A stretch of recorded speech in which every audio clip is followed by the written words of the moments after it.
Hello, hello, hello, hello. Thank you so much for joining us for another Bibles and Beer. It is time for yet another updated twist on the Wednesday night Bible study that you may have grown up with. Tonight, Reverend Wendy Jerome is going to offer some readings from the Hebrew Christian scriptures that make up the Bible. We'll cover some of the basics, explore the Bible's themes, contradictions, and the curiosities. Tonight, dragons. Where did they come from? Did they breathe fire? Is Leviathan a real figure? I don't know. Well, Wendy, what can we make of all this? Well, it's pretty amazing. This is a big tome, and there's a lot of amazing things in here. I share with you, Justice, that I've always been fascinated by dragons, and lo and behold, that scriptures are full of them. Leviathan is in there. Let me just tell you how much it's sprinkled through. Good Lord. There's some in Psalms. The Bible has got dragons in the Psalms, in Isaiah, in Habakkuk, in Proverbs, and lots in Job. And so really? it stretches from the beginning of the literature till as far as we know, some of the Psalms are so old that it looks like they were maybe Canaanite hymns for starters. But Job is a relatively 2nd century BCE. That's relatively late. So, my God, dragons are in the back of people's minds, sprinkled all the way through. I'll read you some of the text. But you're a dragon lover, right, Justice? Well, I mean, my son and I bought him a whole breakdown on prehistoric life. Yeah. Way back in the day. And growing up in a Christian fundamentalist home with a father who led part of the creation science movement, the Bible's references about dragons was definite proof positive that man lived with dinosaurs, and that we could take that as the reason why we knew that evolution could not be true in any way whatsoever based off of what we saw in the Bible. It's a new spin. I never thought of taking it that way. I just thought, what delightful violent combat, embedded here in this peaceful text. Well, wow, how fun. When you use the Bible as your authoritative work on the entire world, then when you find something, you believe that it must be connected to reality, regardless of where the original source came from the story. So, all right. Well, let me just cite a few of these passages, which will be familiar to you, Justice. Let's see. Early, here we go. Psalms. I'll read a little bit of this.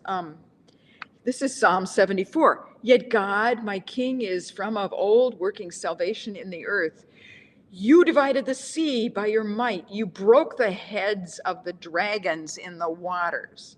You crushed the heads of Leviathan. You gave him as food for the creatures of the wilderness. Oh, I can see you taking off on that. There's another Psalm 89. You rule the raging sea. When its waves rise, you still them. You crushed Rahab like a carcass. You scattered your enemies with your mighty arm. In Isaiah, this is, oh my gosh. And Isaiah, as we know, is written over it's written in 3 different periods and put together in one book. This is an early Isaiah piece.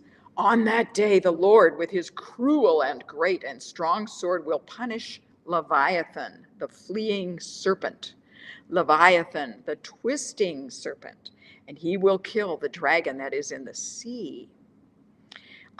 This is probably what we would call Isaiah 51. Awake, awake, put on strength, O arm of the Lord. Awake as in days of old, the generations of long ago. Was it not you who cut Rahab in pieces, who pierced the dragon? Was it not you who dried up the sea, the waters of the great deep, who made the depths of the sea a way for the redeemed to cross over?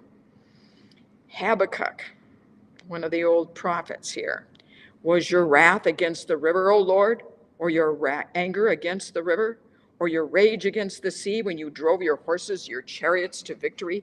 A little less of the dragon mention there, but boy, do we get it when we get to Job. Woo! I think a lot of you remember what Job is about. Job comes along. There's references to it in contemporary Jewish commentary that let us know that it had to be in existence by the 2nd century BCE. But it has it's a story that's set in way back time, and its hero is this guy named Job, who is faithful to the Lord, who's put in a horrible situation. It's actually a very philosophical book with which we can identify why do bad things happen to good people, and what should happen to their faith if bad things happen to them. Job, it seems very modern because it is such a structured theater piece. Job is rich, has 7 sons, 7 daughters. And he has thousands of sheep, thousands of cattle, wheat, very rich, a wonderful wife. He has only one wife. There's a clue that this is a recent piece because you remember the patriarchs, they had slews of wives. Okay, he has one wife who's a lovely lady, and he somehow there is a challenger who faces off against God, and the challenger is called Satan. This is the first place we run into Satan in the Hebrew Scriptures. Satan is a whole other topic. Where the heck does Satan come from in the Bible? It's late. We have some theories about where Satan comes from, but all of a sudden it appears late here in this book. And Satan says, well, okay, so Job is really nice, and he worships you, and he's absolutely true to you, and he offers sacrifices to you, and he does all the right dutiful stuff and lots of prayers, but that's because he's so successful. But if you took away all his successes, would he still worship you? And so God says, okay, let's try it. And so he smites Job, and the cattle die, and the sheep die, and the daughters die, and the sons die. It's an awful mess. And then Job gets bad. He gets skin sores all over, and he's, rolling in ashes. And he has 3 friends who come visit him. And the 3 friends, in turn, offer those nice statements that people pretend to offer when something horrible happens to you, the various explanations, and they keep offering these. The 3 friends offer these, and then they offer them again, and then they offer them 3 more, and they offer 3 more, and then another fellow, Eliphaz, comes up and says, "Oh, Job, you're nuts. You should give up on God." But these are things like, "Oh, Job, you had no idea. You were probably doing your sacrifices wrong. Oh, Job, actually, God is angry at you and you don't know." Or, "Oh, God," or "God is just, God is." They're all sort of, the things that don't work when you're hurting. All of the things that don't work when you hurt, that people might say, "Oh, your daughter would have been happier in heaven. Oh, isn't it nice that she really died because, not good stuff, not good stuff." Anyway, it's a theater piece. And at the very end, Job is patiently, each time these friends offer him all this pablum, he says, "Guys, you're wrong. No, I still believe in God, and I'm still going to be true to him." And then he's had it with the 3 guys, throws them out, and he has this moment, and he says, "God, you really screwed up this time. You really blew it. Why'd you do it? Why'd you do it?" And that summons God. God shows up, and God talks to him. Some of the passages in here are pretty strong. Actually, you'll hear the expression "out of the whirlwind," because God comes to him out of the whirlwind. This is from Job 38. Then the Lord answered Job out of the whirlwind. Who is this that darkens counsel by words without knowledge?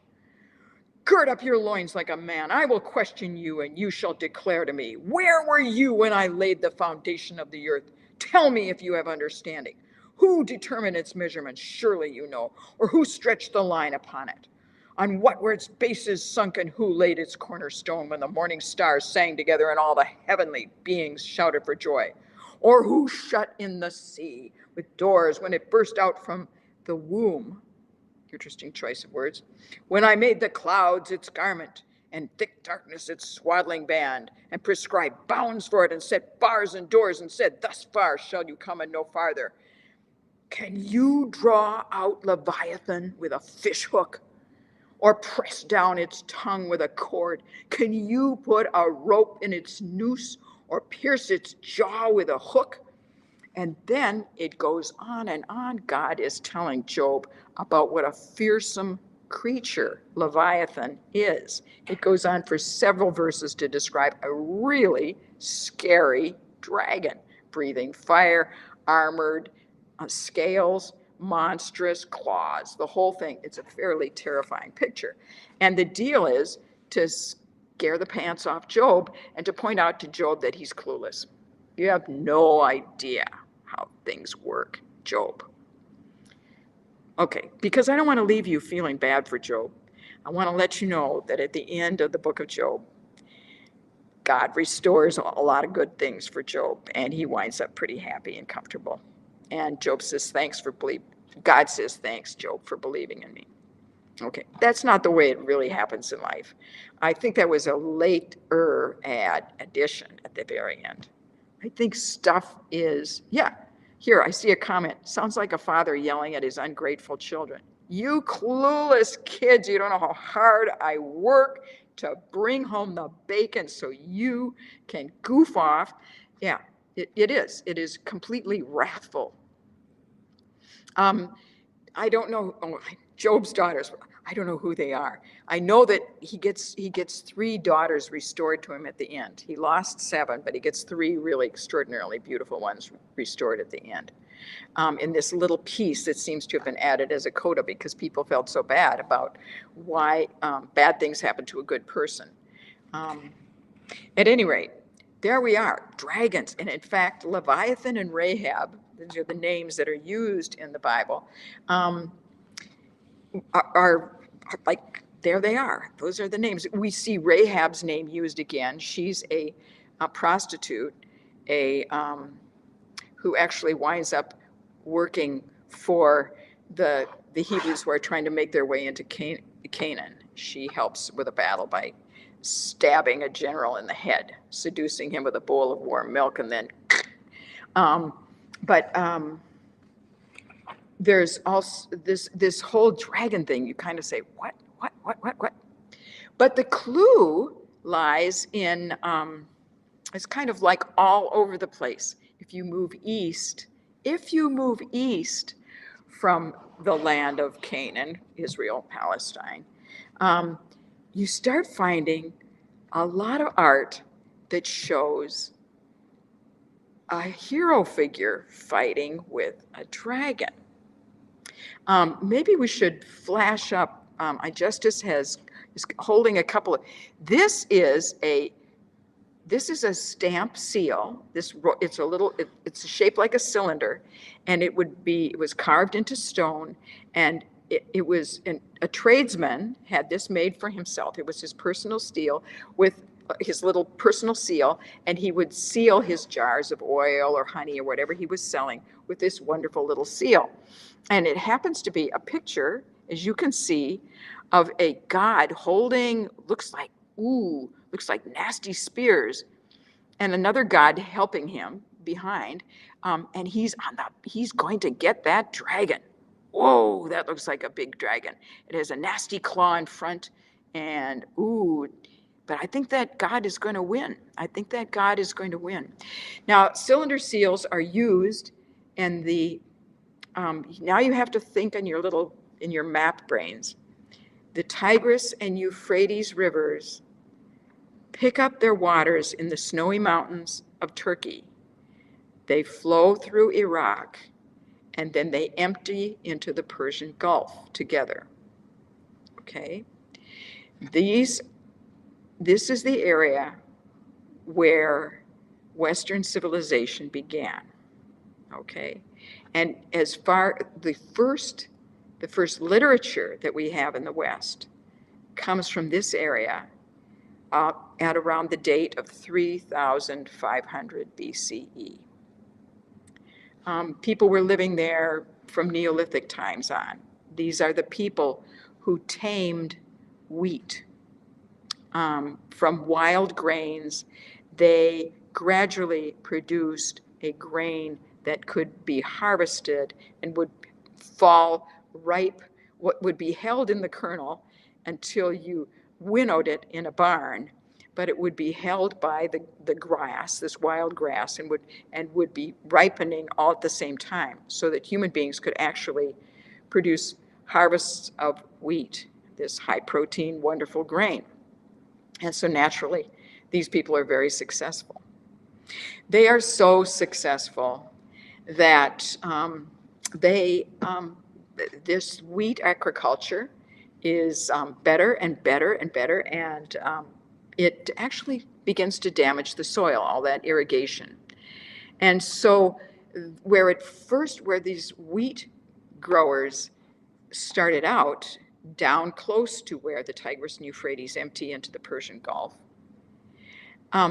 those fields, over-irrigated, began to salinate, and the people there in those cities at the very mouth of the down there at the Tigris and Euphrates, right on the Persian Gulf, like cities like Ur, are superseded, conquered by cities further upstream who have not been irrigating as long. Their fields are more fertile, and they're producing more wheat, so their warriors are a little stronger.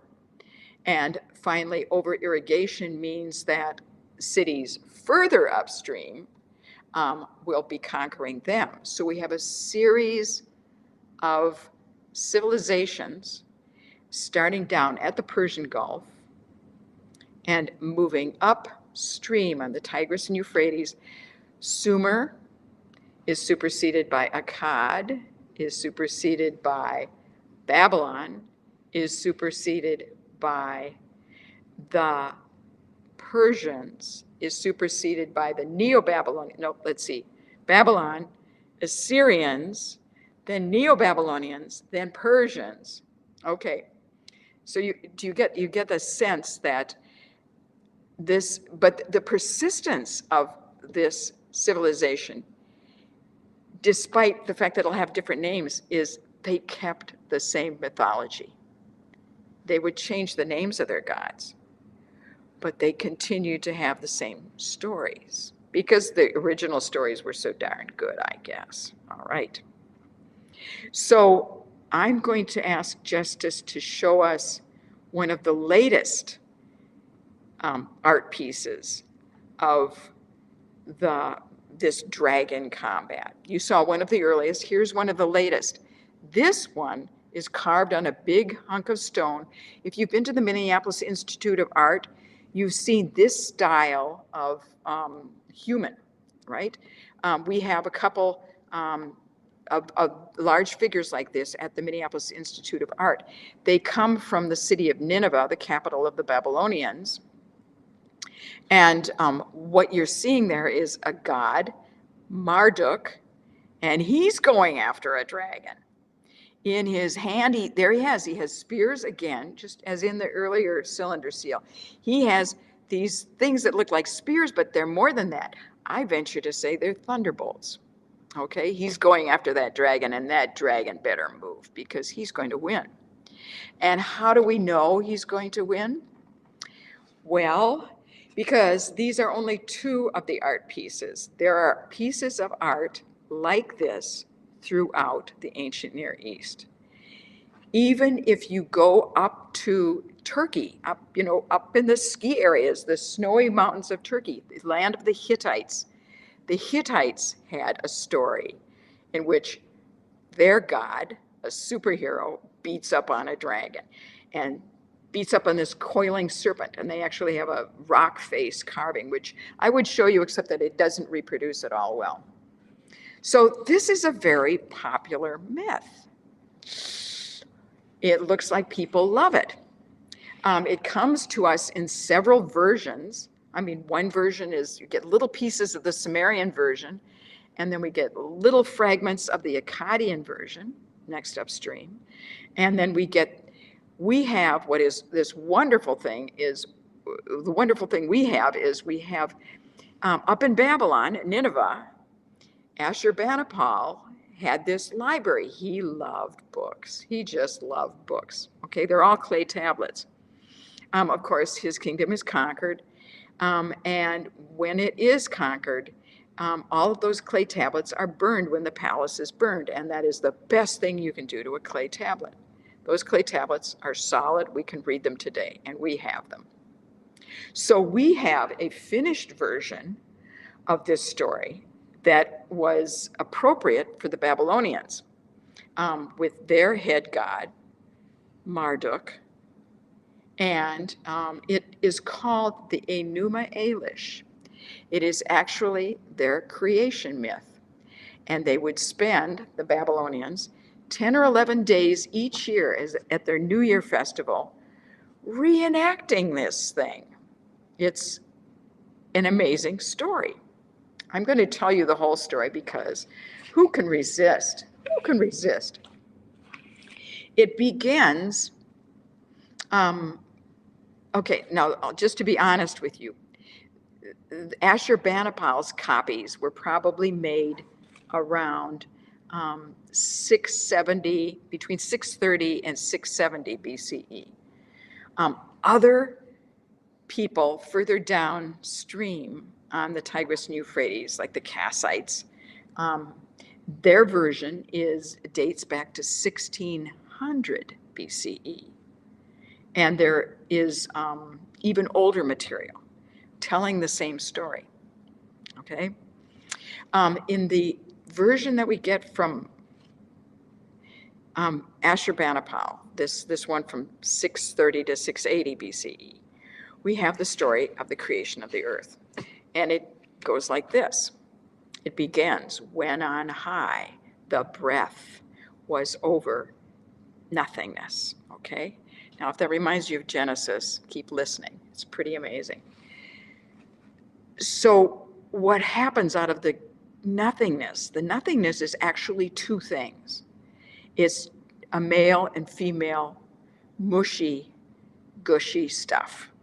So there's a female gushy stuff, that's Tiamat. She is the salt water. And there is the male gushy stuff, and he is fresh water, Apsu. Okay? And they are the earth, or they are what is creation. They begin reproducing. They begin to reproduce generations and generations of gods. Okay? The gods that they produce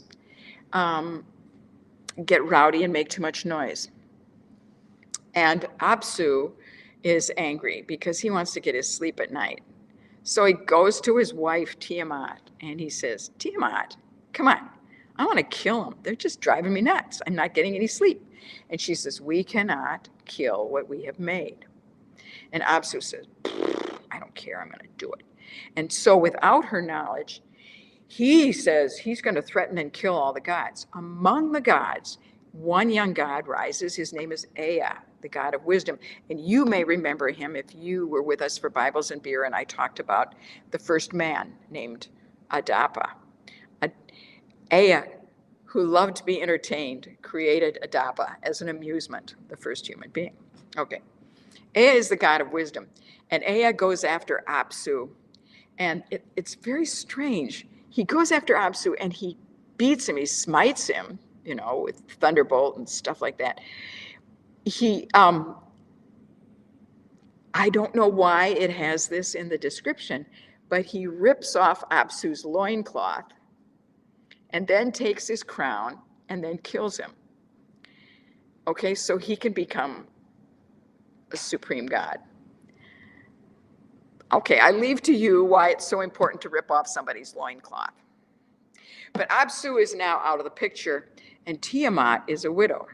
Well, she gets bored as a widow, so she does take up with a sort of sub-god, a fellow named Kingu. And she's ruling, and the gods, she's kind of just being there. She is the being from which all has sprung. She's really the mother. She's really the womb of everything, right? And there are a group of gods, and they're getting kind of rowdy again. And Tiamat finally, listening to her new consort, Kingu, says, you know, we got to get it. We got to blow these people away. Or these gods away. You know, we have to improve the situation. This is too rowdy, too rowdy. So she's ready to go after all of creation and destroy it. Kingu is quite happy to abet her and quite happy to be her consort. I mean, she's promised him that he'll be ruling with her when they take over again from everybody. And so he and she have created several little monsters of the deep, you know, more little dragons and so forth.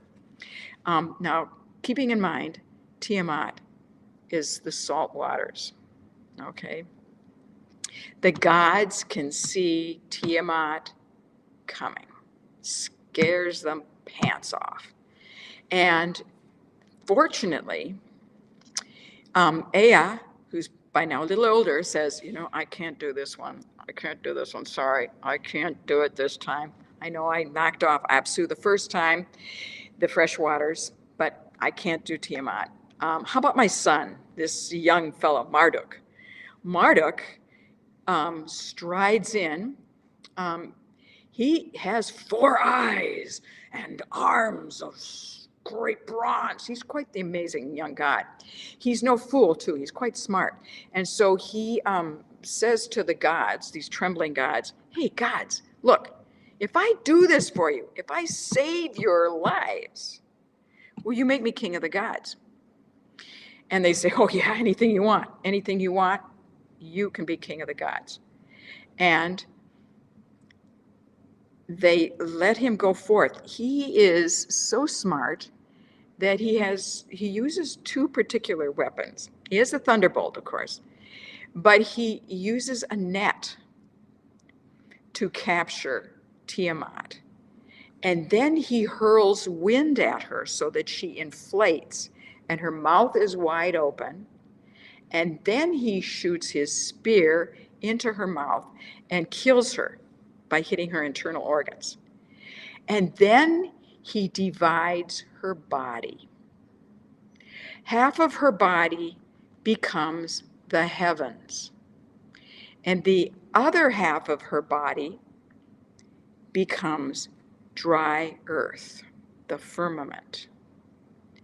And then he places in the sky the sun, the moon, and the stars, and the planets, and he sets out rules for them so that they travel through the sky and create the days of the week, 7, the months, and the years.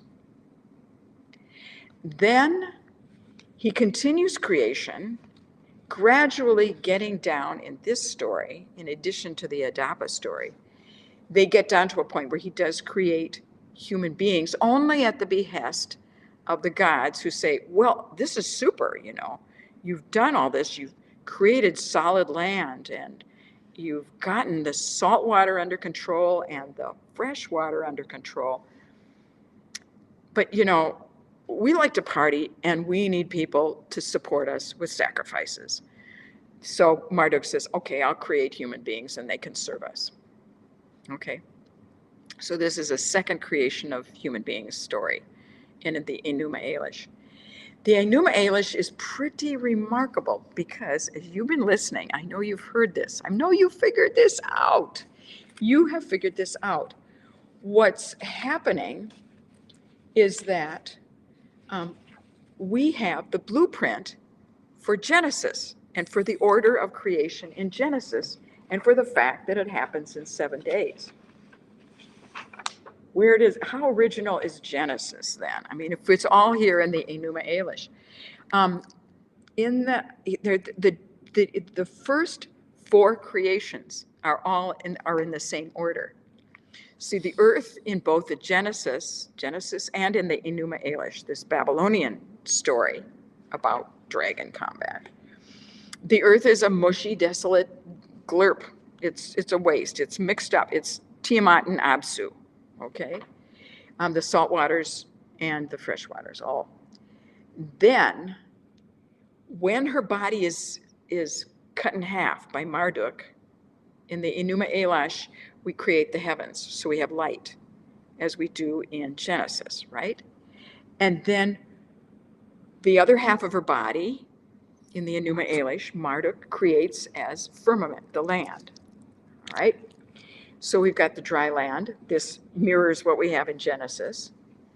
Then we have the stars, the sun and the moon and the stars and the planets are created. Then we have the creation of human beings. This mirrors the version of Genesis, okay? One of the versions of Genesis, at least. The other part is mirrored by the fact that the Babylonians are going to set up 7-day weeks. So there are two creation orders in the book of Genesis. One of them mirrors the Enuma Elish creation, step by step.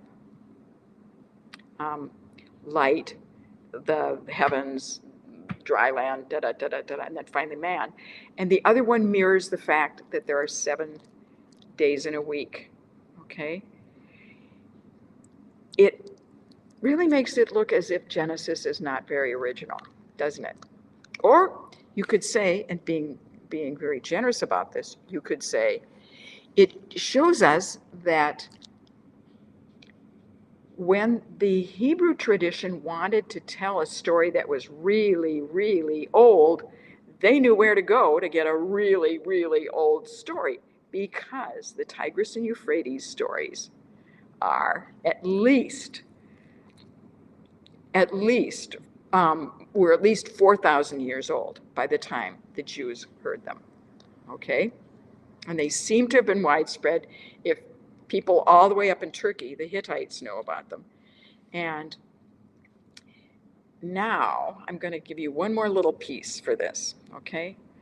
Why is it a big deal that you conquer a dragon who represents salt water? And then there's another dragon who represents fresh water, okay? Why do you have to conquer both of these dragons? Okay, Carl Jung would tell you, you have to conquer a male and a female, your parents, your mom and your dad. You conquer them in order to grow up. And conquer means in the sense of you get to the place growing through adolescence that you can say, Mom, Dad, I'm going to do it on my own. I'm out of here.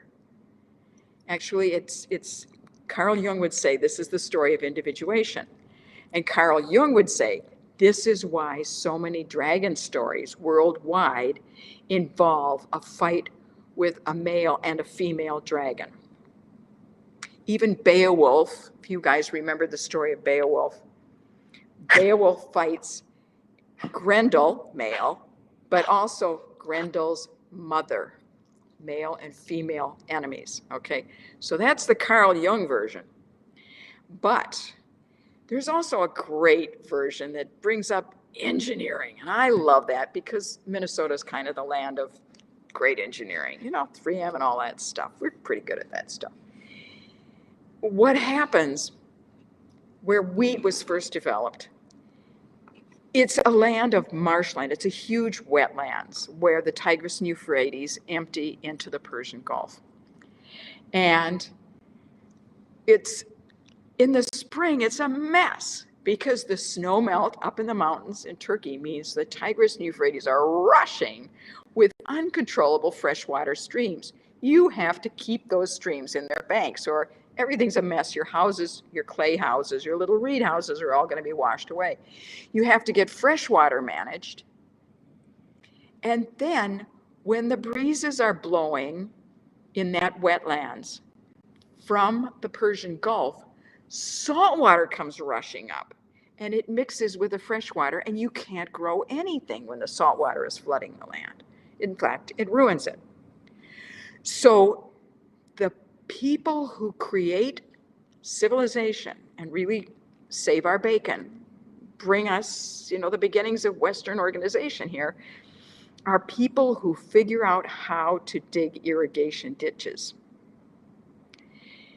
Irrigation ditches, managing water, is the beginning of civilization in the minds of the Sumerians, the Akkadians, the Babylonians, the Assyrians.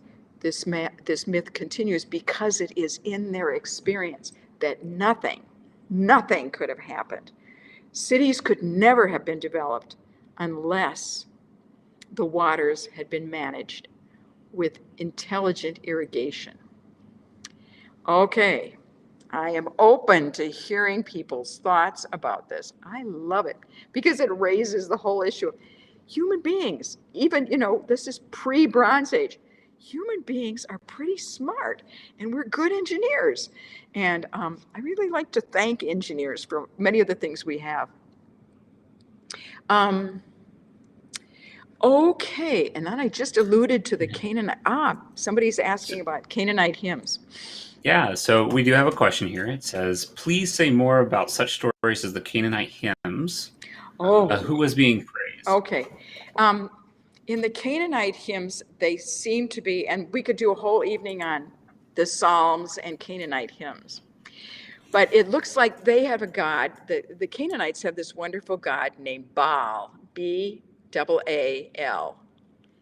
And he has a spouse, and her name is Asherah or Ashtaroth.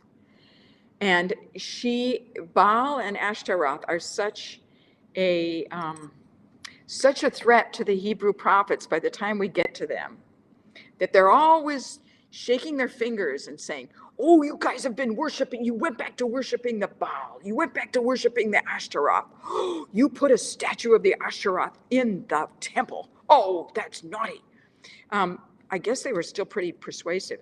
But if we did look at some of those Psalms, the antecedents of the Psalms, there's a wonderful guy named Krasi he was the first person who made the connection that Canaanite hymns, a lot of which are found at an old town called Rosh Shamra it would be right on the Mediterranean coast.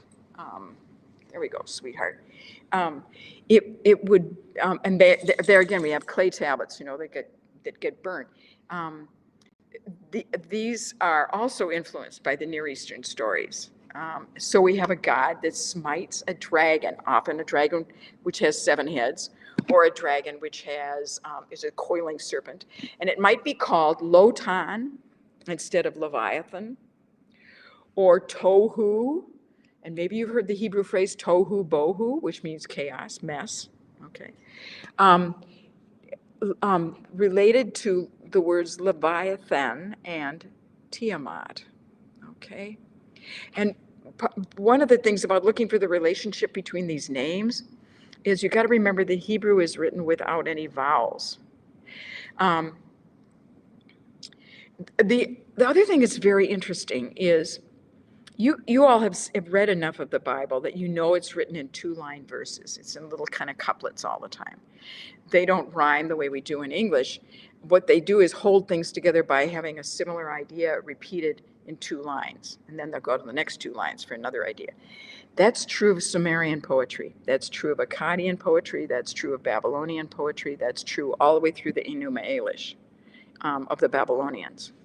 And so the poetic forms of the Psalms are based on these very old poetic forms that pervaded the ancient Near East. I didn't prepare to really look at the Psalms with you tonight, but I'd love to do that in the future, because many of us really like the Psalms. They're nice. Justice, a thought. So I'll have to weigh in for a second. So it's quite interesting. One of the reasons I love having you on Bibles and Beer, there's a quite a good reason, because you have spent a lot of time studying the historical analysis of the text, specifically as it goes back to the different connections of other religions.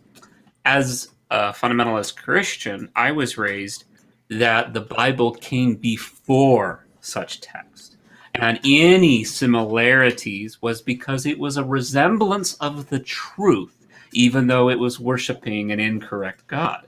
And so it was very quite interesting as you do these comparisons and you listen to, and that's the way I love listening to you about the dragons. It hits really close to claw, because you can actually see, right, as it flows through the cycle, the story changes and whelms and flows and changes further, and you get all the way to Leviathan.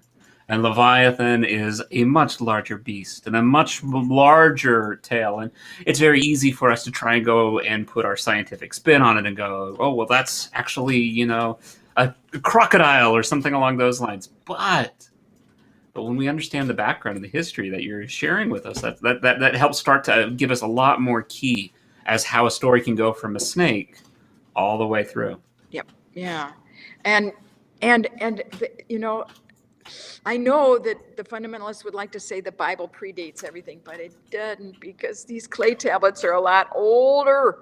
And in fact, if you've seen pictures of the Ishtar, all of those ancient Near Eastern gods, whenever they're pictured, they're standing on the back of a dragon. They're dominating a dragon. They're demonstrating that this is what makes them a god, that they dominated primary issues for humanity. Yeah. Goes way back. The art is all over the ancient Near East, way before the Bible. Bible is so late. Oh, but I love the Bible because it keeps these old stories. It's almost as if the people, the fellas and ladies who are assembling the Bible, and I like to believe it's ladies and fellas, who are assembling this Bible, it's like they didn't want to throw out any written material because it was just so exciting, or they didn't want to throw out any story because it was just so good. So they keep it in there, even though it's a little wacky. I mean, look at the Song of Songs. That is so wacky. Why did they keep that in there? Woo! And then all these dragon combats. I mean, does God really have to show his biceps to impress us? And why is God a guy? Why is God a guy? Well, I have to. I'm sorry, Wendy. Unluckily, we have hit 7:42. Oh, okay. And this is right about the time where we need to call it to an end. But wait, we're not done. We are going to have our after party. I'll throw the link into chat for us.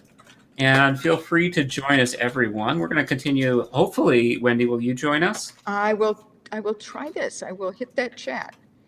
Well, I'll also send it to you via email so that you have that. Okay. Just 1 second while I get this. I apologize. My copy paste decided to stop working. Okay. And I hope to see everyone there.